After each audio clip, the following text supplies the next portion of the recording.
Hi, Rory, and thank you for that introduction.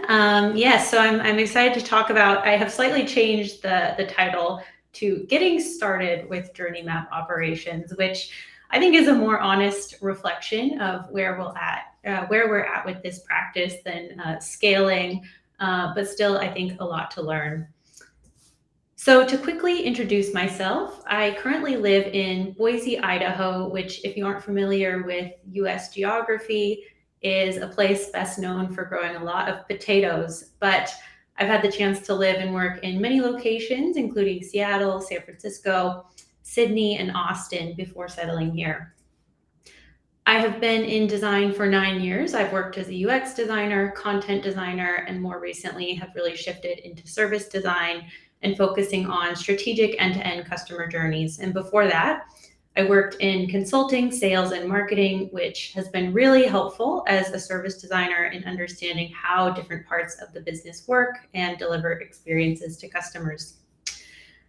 On the side, I'm also a debater on Atlassian's award-winning Work Check podcast, which is a very fun show that debates modern workplace practices, like whether it's okay to wear pajamas to a Zoom meeting.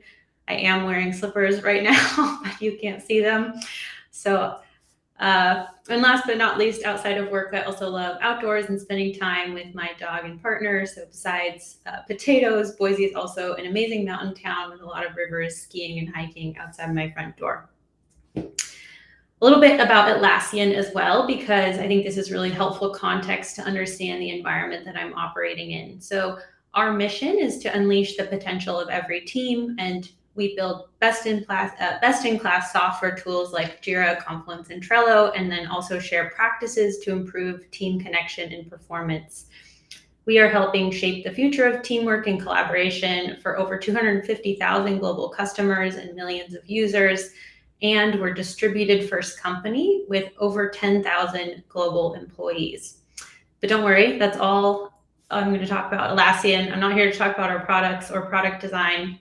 I want to talk about service design and specifically how to make journey maps effective tools for transforming customer experience through something known as journey map operations, which is particularly helpful in environments like ours, where you have distributed teams and a lot of organizational complexity to deal with. So first off, what is journey map operations or journey map ops? Simply put, this is a way to use journey maps as visual, customer-centric management tools to connect organizational silos, align priorities, and see how every project impacts the customer experience, as well as your business metrics. One of the key concepts behind Journey Map Ops is understanding and communicating journeys at different levels of Zoom and within the context of a journey framework. So before I dive into our approach to implement Journey Map Ops, I want to spend a little bit of time talking about levels of Zoom. Journey Map Ops starts with understanding the big picture view, so seeing the forest and not the trees. Every business, no matter what industry you're in, has some high-level customer lifecycle that all work ladders up to. And this same lifecycle concept also applies to other groups, such as employees or partners. So where it says customer lifecycle, you can swap that out. But essentially, there is the canonical big picture journey. Within the end-to-end customer lifecycle, you also have sub-journeys, and some of these are still very broad and may represent months or even years of your customer's experience, which is why we call them macro journeys. And then within macro journeys, you have even smaller journeys that represent short interactions with your business. So with Journey Map Ops, over time, what you're doing is building up this view of your customer lifecycle at different levels of Zoom. And you're able to zoom in to focus on specific micro journeys or zoom out to look at the bigger picture. And when you zoom into the lower levels, it becomes easier for teams to see clear connections between their work. This could reveal overlapping work, often in teams areas where multiple teams work on the same part of the customer lifecycle. So for example, you might have team 1, team 2, and team 3 all working on onboarding, but for different products and approaching that in different ways. So with Journey Map Ops, you can keep a hierarchy of up-to-date maps You can build bridges between silos. So those silos could be teams, it could be disciplines like engineering, PM, design. You can visualize ownership to drive clarity. You can show the why behind key metrics. So explain why metrics are moving one way or the other when you pair that with a view of the customer experience. And you can easily access past research and projects and see what you have available and not reinvent the wheel. So even though there are a lot of benefits, implementing and running Journey Map Ops is also very resource intensive. So I wanted to shed light on why we at Atlassian are investing in piloting this approach. Before we started piloting this practice, we knew that some of our key customer journeys had a lot of room for optimization, but there were some organizational challenges that were preventing us from making big improvements. These could look like teams duplicating work, lack of clarity on who owned what, no visibility of other parts of the journey. So a team might be working, again, as an example, is onboarding, but not knowing what was coming before onboarding and awareness or discovery, and not knowing what was happening afterwards in terms of the product experience. We had regular rituals to review key metrics, but we didn't have the same for key journeys. And all of that was really resulting in a fragmented customer experience. After, we now have teams that are much more aware of one another's roadmaps and can coordinate projects effectively. Journeys have assigned owners. There's a shared understanding of the journey and not just the piece that each team works on. Journeys and metrics are reviewed together, and we're creating a more consistent customer experience. So let's assume that I've gotten you hooked, you're super excited, you think this is cool, you want to try it. As I've mentioned, implementing Journey Map Ops, even on a limited scale, requires a lot of coordination and buy-in from different teams. So finding the right area to pilot this in, the right leaders to support it, and right partners to help champion and accelerate the work is critical. To give some context, we started this work in earnest back in December, so roughly 5 months ago from when I'm speaking today, piloting in one area, and are just now rolling this out to a second area.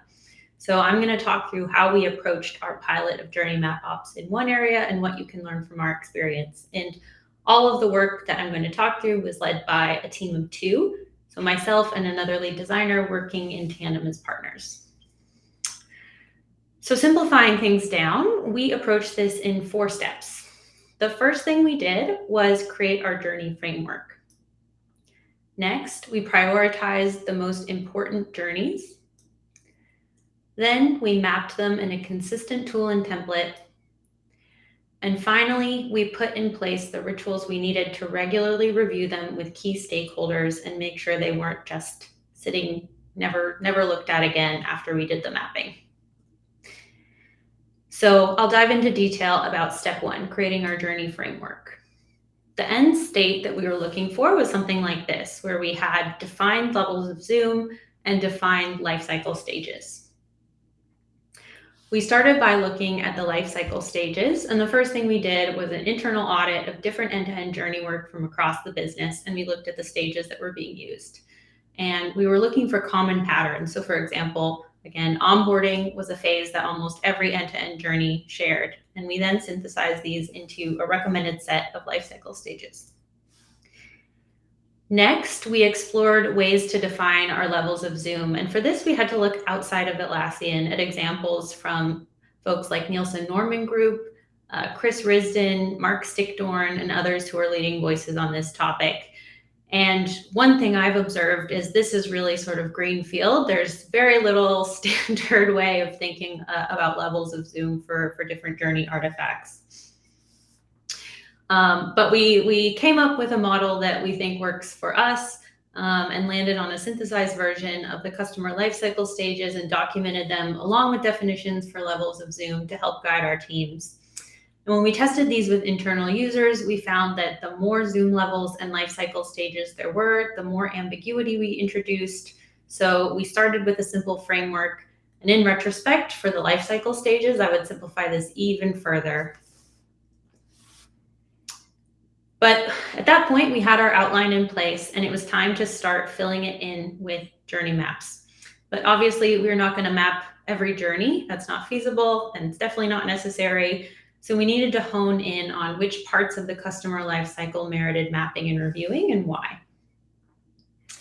So to do this, we worked with leaders in our org or department to prioritize two things. First, we work with them to prioritize an area of the customer lifecycle to focus on. So for us, this meant looking at the global business priorities and the department priorities, and then tying that to the relevant customer lifecycle stage. And then next, we needed to prioritize the actual journeys to look at and get more specific about the particular scenarios we were interested in and why. So this helped us not boil the ocean, but was also really important in identifying who to work with on the next step, which is mapping the journeys. I also want to call out, this is just an example visual to illustrate the concept, not the actual representation of what we were focused on. I don't want to get in trouble, but this is just an example. And so once we had agreement on where to focus on, it was time to actually map the journeys. And a key consideration here is what tool to use. So it's one thing to map a single journey, which I think is most often what people are doing, or maybe a set of related journeys. But when you're trying to map a system of interconnected journeys that you need many teams to contribute to and you want to scale over time, getting the tool and templates right is really important. So some of the factors you need to consider include licensing. So what is in your existing toolkit? Maybe you already have Mural and Figma, for example. You need to look at budget. So do you have budget for a new tool? Is it possible to get budget? You need to think about complexity and scalability. So how complex will your framework be? Are you talking about 5 journeys that you need to map and review regularly, or 500? This is a very different scenario. And then savviness. So how tech savvy are your contributors? So for example, Figma can have quite a high learning curve sometimes versus something like Miro or Mural that are more whiteboard tools. So thinking about the tool is definitely a step that you want to do early and think critically about.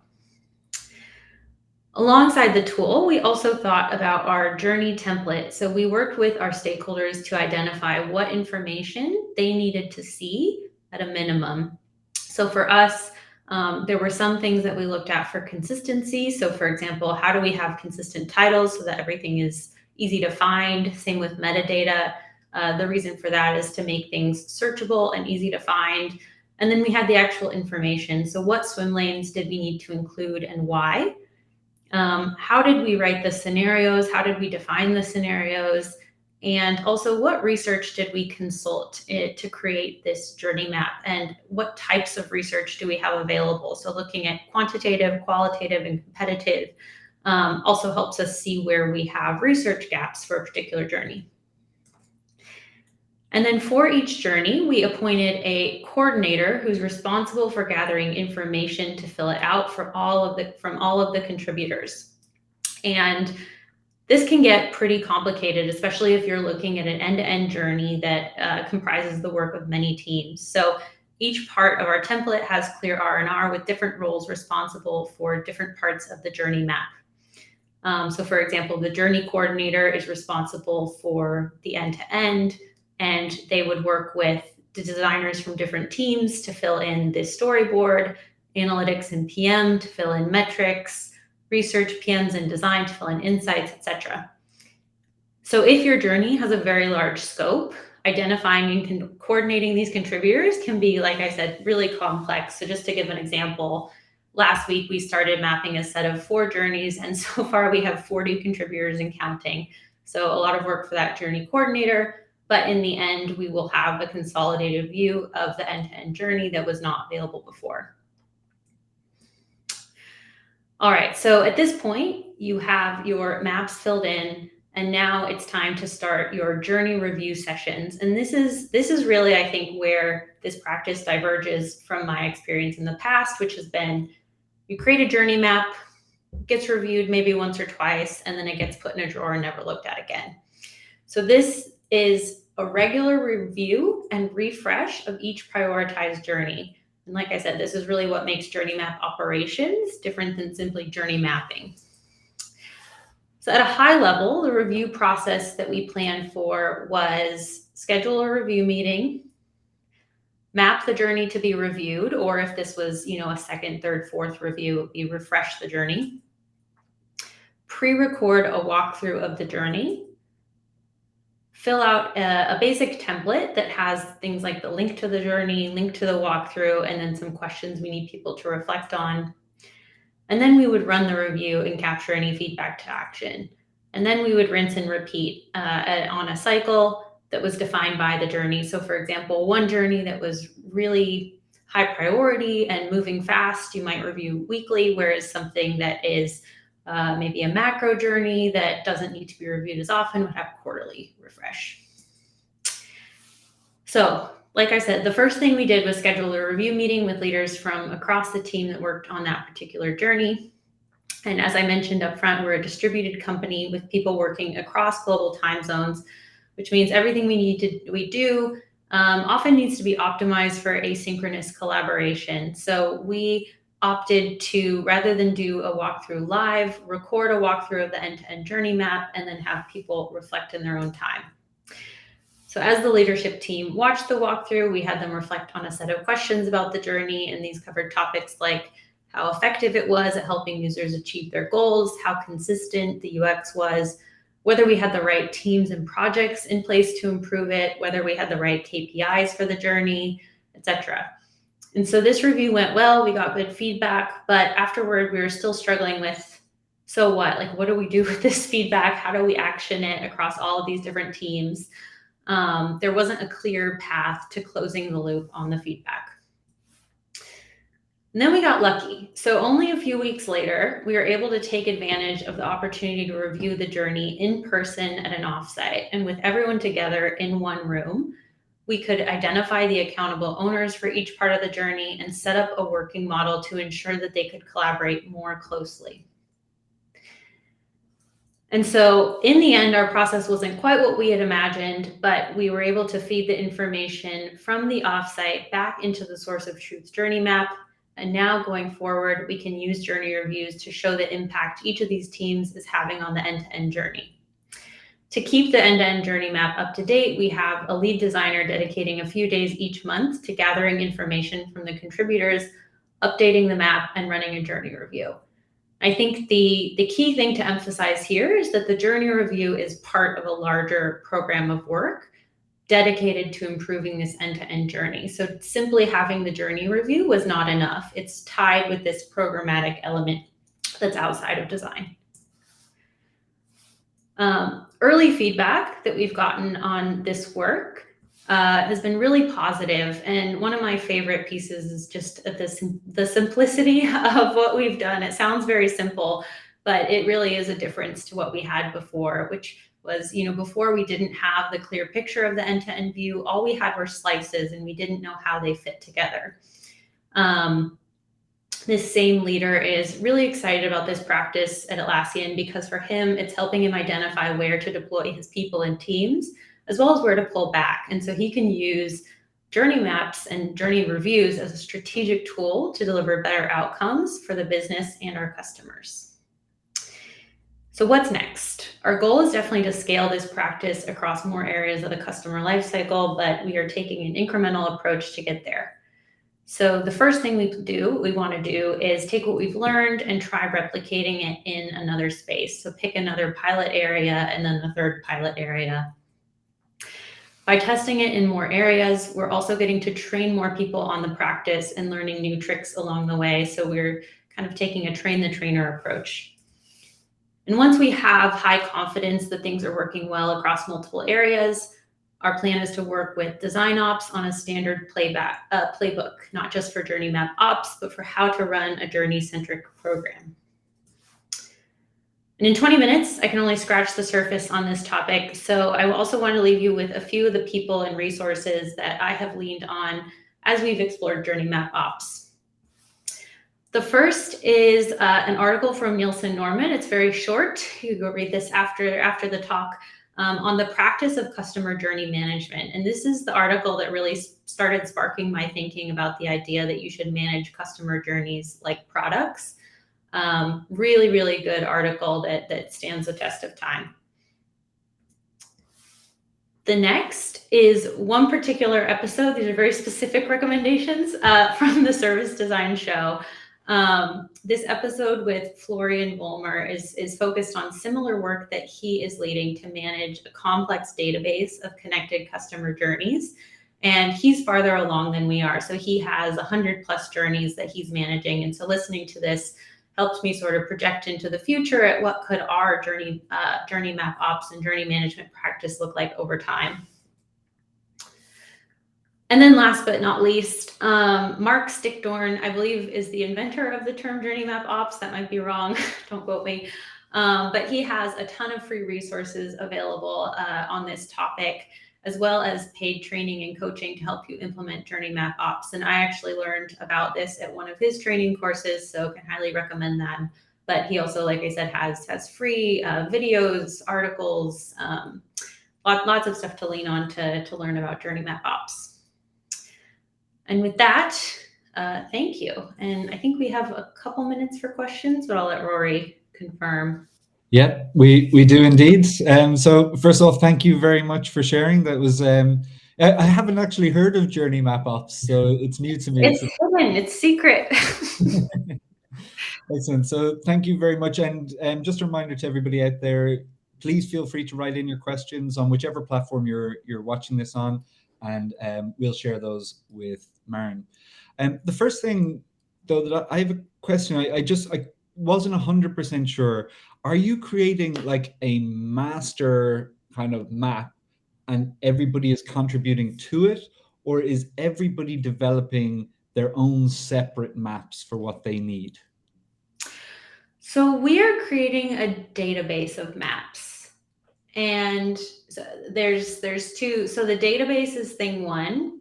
Within the database, which is organized around the customer lifecycle, we have, I would say we have multiple master maps. So we have end-to-end journeys that kind of ladder up to this customer lifecycle where multiple teams, like 10 teams, are contributing to that end-to-end journey. And so they're each plugging in their work to that master map that's part of this larger database of maps. Okay, and it's very systems. It's a system of maps. Is the separation different products, or could it be that there are two master maps for the same product? There could be. So for example, let me try to think of something. Let's say we have a totally different user experience in Asia than we do in Europe. You might have two separate maps to depict that experience, but for the same phase of the customer lifecycle. Or it could be by product. So onboarding is just the easiest example because I think everyone kind of groks it. You know, we have Jira, Trello, Confluence. They all have different onboarding experiences, different customer bases. And so that journey is going to look different. But at the same time, we want to be able to click in to say, onboarding is a common phase for customers. What are the experiences we offer today? How consistent are they across multiple products? I don't know if that's fully answered your question, but how you break it up is very much something we're still grappling with, I would say. It's just, I remember a talk from Verizon where they have what they call a mega map, and it's the entire kind of company has a single map that they're trying to maintain. And I think your approach is probably, from my perspective, probably a bit more scalable. Yeah, it's much more of a database that's structured around a customer lifecycle is how I would describe ours. And just on that point, customer or user, do you distinguish? Yes, I can give you our technical. So we consider customers the business entity, or like UX DX is a customer. Rory is a user.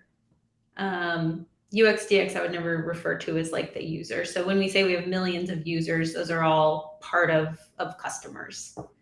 But do you understand? Like, I guess, sorry, just where I'm coming from would be, like, let's say within a large company, you might have the IT department pay the bill, and they're the ones who decide, let's bring Jira in, or let's bring like something in. And then you have Rory, who's sitting here working on a project or something, and I'm the one using it. So do you have a distinction on that kind of sales versus usability side of things? I mean, we certainly have archetypes and stuff like that. I would say those are both user types within a customer. Probably different sections of the flow. Like, so at the Yeah, start, it's the more the person who's buying, and then later on, it's the user.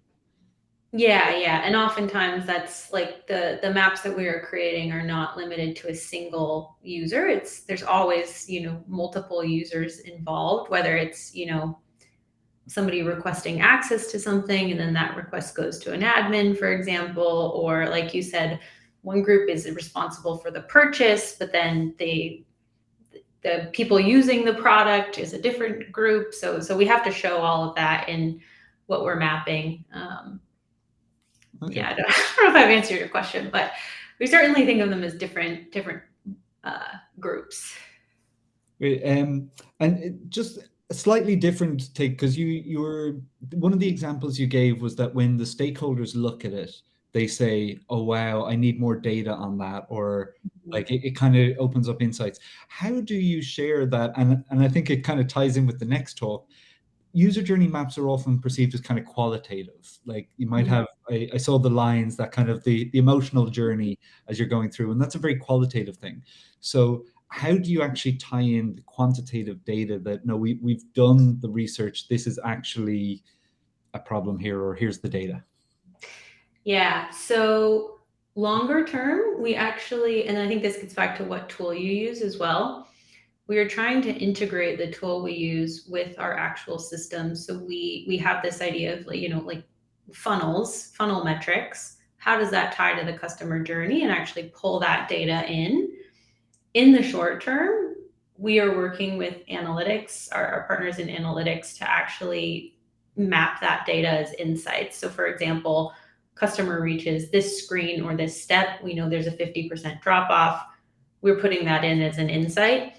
That's again the short term. Ideally, we'd actually have it integrated with our analytics tools to be able to show here's how this customer journey is performing right now. That's the dream. Right. I think if you turn that into a product, it'll be quite successful as well. Yeah, great. We would use that. Excellent. Well, I think that's all we have time for. So thank you very much for sharing, and I hope everybody out there enjoyed it as much as I did. Yeah, thanks everyone.